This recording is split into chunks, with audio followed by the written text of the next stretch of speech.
दोस्तों, हाल ही में हुए श्रीलंकन क्राइसिस के बारे में तो आपने सुना ही होगा, जो अपनी हिस्ट्री के वर्स्ट इकोनॉमिक क्राइसिस के दौर से गुजर रहा है। सिमिलरली ग्रीस, जो कि एक डेवलप्ड कंट्री मानी जाती है, वो भी कुछ समय पहले इसी तरह के क्राइसिस को फेस कर चुका है। इन दोनों कंट्रीज के इकोनॉमिक क्राइसिस के कारण कुछ एक जैसे ही थे। खैर, अप्रैल 2022 में भारत के प्रधानमंत्री ने सेंट्रल गवर्नमेंट के टॉप ब्यूरोक्रेट्स के साथ एक मीटिंग रखी। इस मीटिंग में कई इश्यूज पर चर्चा की गई, लेकिन एक ऐसा इशू सामने आया जिसने सभी को चौंका दिया।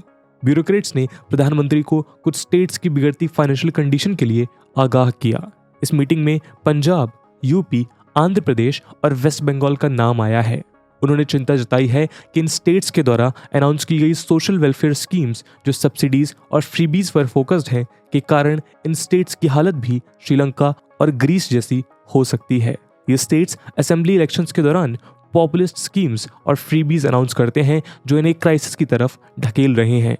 दोस्तों, भले ही इन स्टेट्स का श्रीलंका और ग्रीस के रास्ते पर जाना मुश्किल हो, लेकिन ये बात तो सच है कि इन स्टेट्स की फाइनेंशियल सिचुएशन आज बहुत ही वीक होते नजर आ रही है, जिस पर जल्द से जल्द कोई ठोस कदम उठाना जरूरी है। आज के इस वीडियो में हम इन स्टेट्स की फाइनेंशियल कंडीशन पर एक नजर डालेंगे। ये भी जानेंगे कि इस प्रॉब्लम के कारण क्या हैं, और फिर देखेंगे कि इसको सुधारने के लिए क्या स्टेप्स लिए जा सकते हैं। आइए शुरू करते हैं आज का डिस्कशन। दोस्तों, आगे बढ़ने से पहले आइए हम ब्रीफ में समझते हैं श्रीलंका और ग्रीस के क्राइसिस के बारे में, जो हमें इंडियन स्टेट्स की कंडीशन को समझने में मदद करेंगे। Fundamental of geography study IQ का आपके लिए एक खास तोहफा। ये कोई आम बुक नहीं है, बल्कि ये है आपकी सिविल सर्विसेज एग्जाम का एक स्ट्रॉन्ग पिलर। फिर चाहे वो हो यूपीएससी सिविल सर्विसेज एग्जाम या हो किसी स्टेट पीसीएस का एग्जाम, ये बुक आपको फिजिकल, इकोनॉमिक और ह्यूमन ज्योग्राफी की कवरेज इजी लैंग्वेज और क्लियर मैप्स के साथ देगी। दोस्तों, सिर्फ इतना ही नहीं, chapter wise previous year questions, case studies और डू यू नो का इंटरेस्टिंग सेक्शन आपकी क्यूरियोसिटी और नॉलेज को हर दिन चैलेंज करेगा। इस शानदार बुक को आप फ्लिपकार्ट और अमेजॉन से परचेज कर सकते हैं, जिसकी लिंक आपको पिन कमेंट में मिल जाएगी।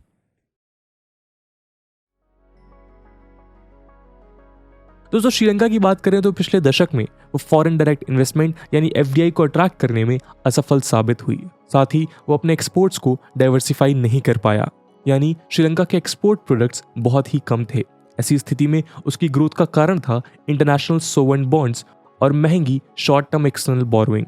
लेकिन इन बोरोइंग से मिले फंड्स को किसी रेवेन्यू जनरेटिंग प्रोजेक्ट्स और स्कीम में इन्वेस्ट करने की जगह श्रीलंका ने वेलफेयर स्टेट बनने का फैसला किया। इसका सीधा असर ये पड़ा कि जहां एक ओर श्रीलंका के सिटीजन वेलफेयर पॉलिसीज के आदी होते चले गए, वहीं गवर्नमेंट कोई नए रेवेन्यू सोर्स जनरेट करने में नाकामयाब रही। अप्रैल 2021 तक श्रीलंका की एक्सटर्नल डेट $35 बिलियन पहुंच चुकी थी, जो एक समस्या बनता जा रहा था।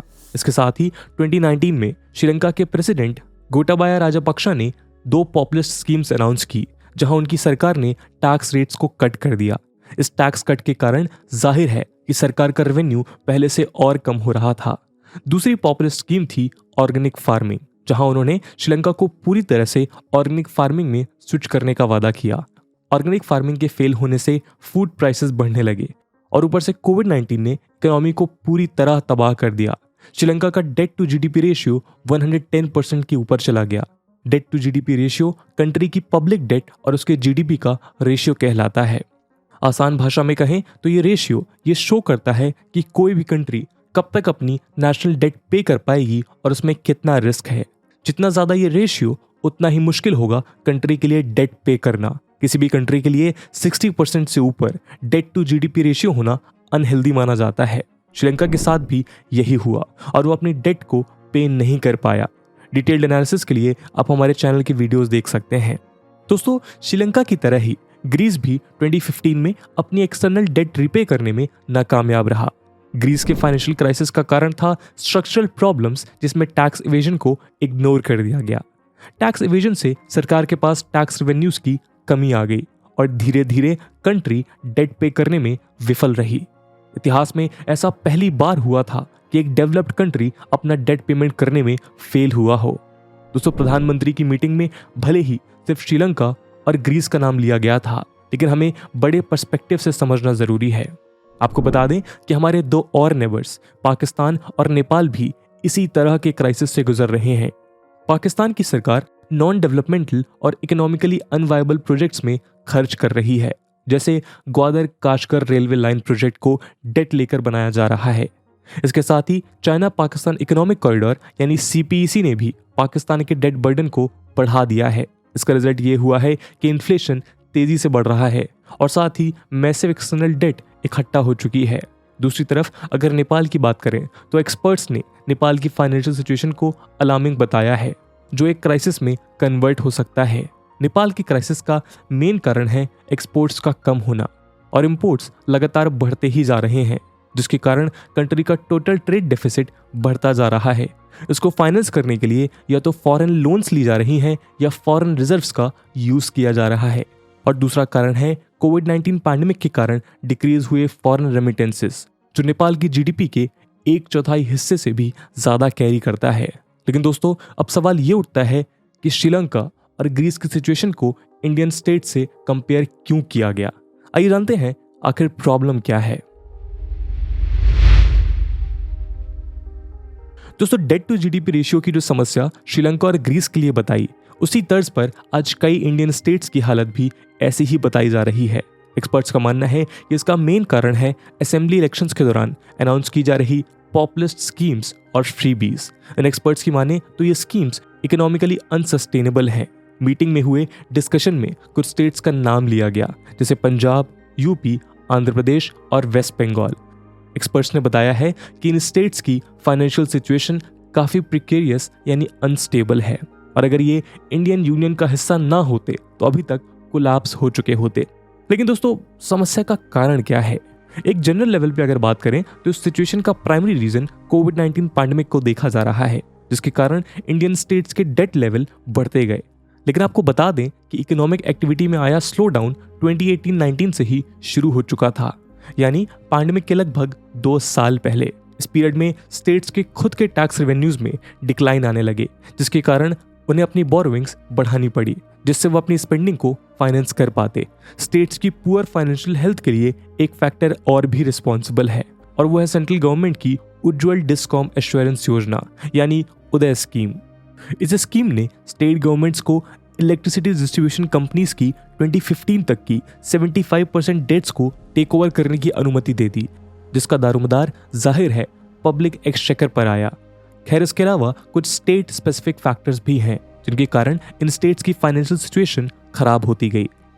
बेंगलुरु के BR Ambedkar school of economics university के वाइस चांसलर NR भानुमूर्ति ने बताया कि 14th फाइनेंस कमीशन के बाद स्टेट्स को डेवलपमेंटल एक्टिविटीज में स्पेंडिंग करने की ज्यादा छूट दी गई। लेकिन प्रॉब्लम यह हुई कि स्टेट्स ने इस स्पेंडिंग को पॉपुलिस्ट स्कीम्स में ज्यादा खर्च किया, जबकि उनके रेवेन्यूज की ग्रोथ स्लो ही थी।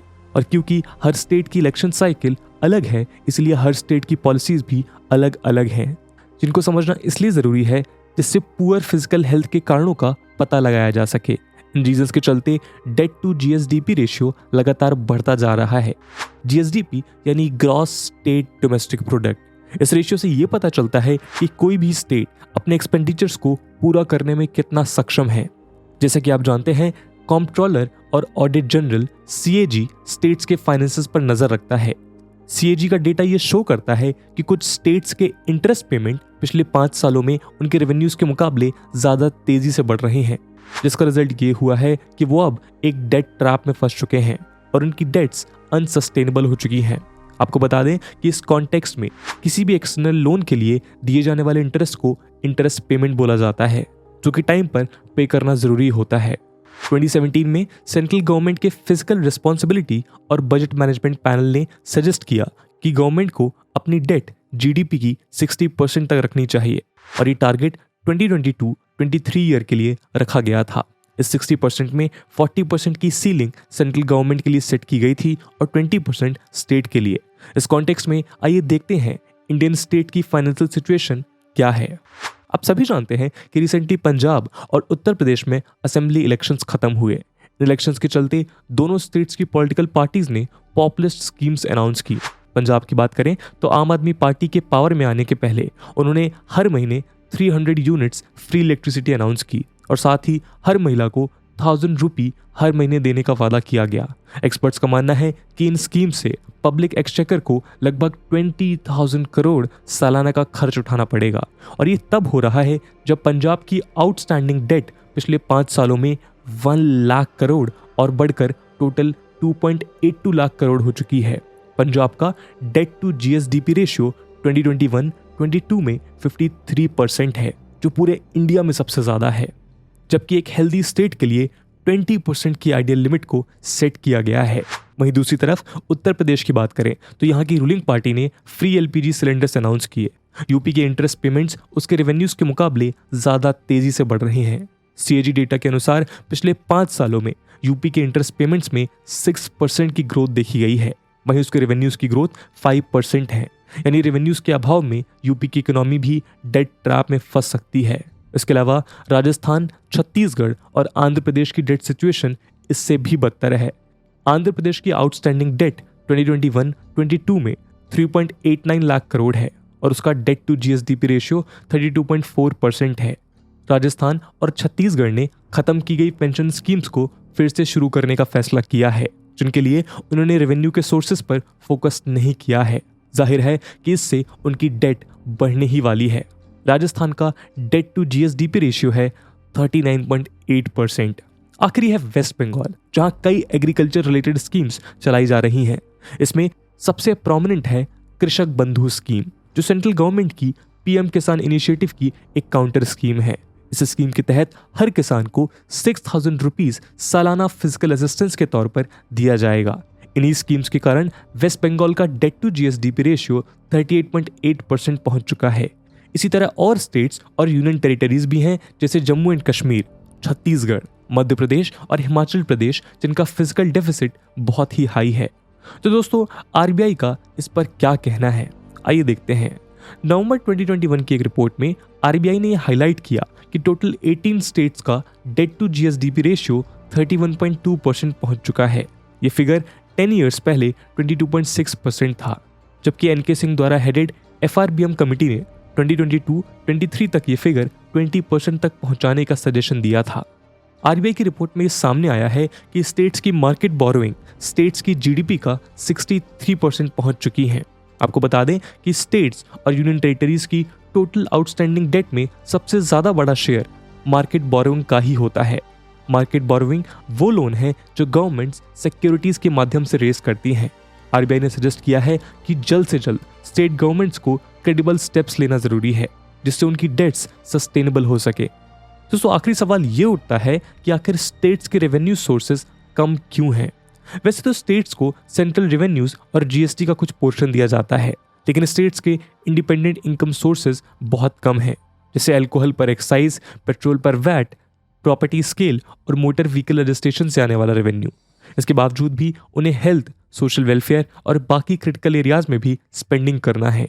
रिसेंट समय में इन एरियाज में एक्सपेंडिचर में भारी बढ़ोतरी देखने को मिली है, स्पेशली कोविड महामारी के दौरान, जिसके कारण कई स्टेट्स को फिजिकल प्रूडेंस को ताक पर रख के अपने एक्सपेंडिचर बढ़ाने पड़े हैं। और रिजल्ट ये है कि उनका डेट बर्डन पिछले 15 साल में सबसे हाई पहुंच गया है। पर फिर से एक सवाल आता है कि आखिर इससे बाहर निकलने का रास्ता क्या है? आइए पॉसिबल अप्रोचेस पर नजर डालते हैं। भानुमूर्ति का कहना है कि एक फिजिकल काउंसिल या इंटरस्टेट मैकेनिज्म को सेटअप किया जाना चाहिए, जो एफआरबीएम पैनल की लिमिट्स को स्ट्रिक्टली फॉलो करवा सके और साथ ही एक्सपेंडिचर क्वालिटी पर भी फोकस कर सके। यानी सेंटर और स्टेट्स को मिलकर फेडरल कोऑपरेशन की मिसाल कायम करनी चाहिए, जहां सेंट्रल गवर्नमेंट सभी स्टेट्स के कोऑपरेशन से ऐसी स्कीम्स बनाने में मदद करे जिससे लोगों का फायदा भी हो और फिजिकल डिसिप्लिन पर भी ध्यान दिया जा सके। इसके अलावा उनका कहना है कि पब्लिक स्पेंडिंग में एफिशिएंसी पर ध्यान दिया जाना चाहिए और साथ ही आउटकम डॉक्यूमेंटेशन प्रॉपरली किया जाना चाहिए, जिससे स्टेट्स की स्पेंडिंग पर नज़र रखी जा सके। इसके अलावा डेट टू जीएसडीपी रेशियो कम करने के लिए स्टेट स्पेसिफिक पॉलिसीज बनाई जानी चाहिए, क्योंकि हर स्टेट की कंडीशंस अलग अलग हैं। इसलिए वन साइज फिट्स ऑल जैसी पॉलिसीज के बदले हर स्टेट्स के लिए अलग पॉलिसीज बनाई जानी चाहिए। दोस्तों, सोशल वेलफेयर स्कीम्स या फिर फ्रीबीज की बात करें तो इन्हें भी फिजिकल प्रूडेंस को ध्यान में रखकर अनाउंस किया जाना चाहिए, क्योंकि इन स्कीम से पब्लिक एक्सचेकर पर स्ट्रेस पड़ता है। ऐसा होने से गवर्नमेंट इंफ्रास्ट्रक्चर प्रोजेक्ट्स जैसे इन्वेस्टमेंट्स में कम पैसा खर्च करती है, जिसके चलते जॉब क्रिएशन भी कम होता है। इसका मतलब है कि वेलफेयर स्कीम्स और फ्रीबीज अनाउंस करने के पहले इन सब बातों पर भी ध्यान दिया जाना चाहिए। तो दोस्तों ये थी एक केस स्टडी जहां पर हमने डिस्कस किया कि भारत के कौन कौन से ऐसे स्टेट्स हैं जिनकी हालत श्रीलंका जैसी हो सकती है अगर सही कदम नहीं उठाए गए। आपका इस पूरे मुद्दे को लेकर क्या ओपिनियन है कमेंट सेक्शन में जरूर बताइएगा। इसके अलावा ये वीडियो यूपीएससी मेंस एग्जामिनेशन के पर्सपेक्टिव से भी रेलेवेंट है और इस टॉपिक से रिलेटेड सवाल यूपीएससी जीएस3 के इकोनॉमिक डेवलपमेंट सेक्शन में पूछे जा सकते हैं। इसलिए इस टॉपिक से रिलेटेड एक सवाल हम आपके लिए छोड़ कर जाएंगे जिसे आप कमेंट सेक्शन में आंसर कर सकते हैं। And the question is, increasing fiscal deficit of states is a cause of worry and there is a considerable need to focus on state government finances. Analyze. And with this question, my friends, that's it for the video. I hope आपको video पसंद आई होगी और अगर पसंद आई है तो अपने दोस्तों के साथ शेयर करना बिल्कुल मत भूलिएगा। हम मिलते हैं अगले वीडियो में, तब तक के लिए जय हिंद, जय भारत।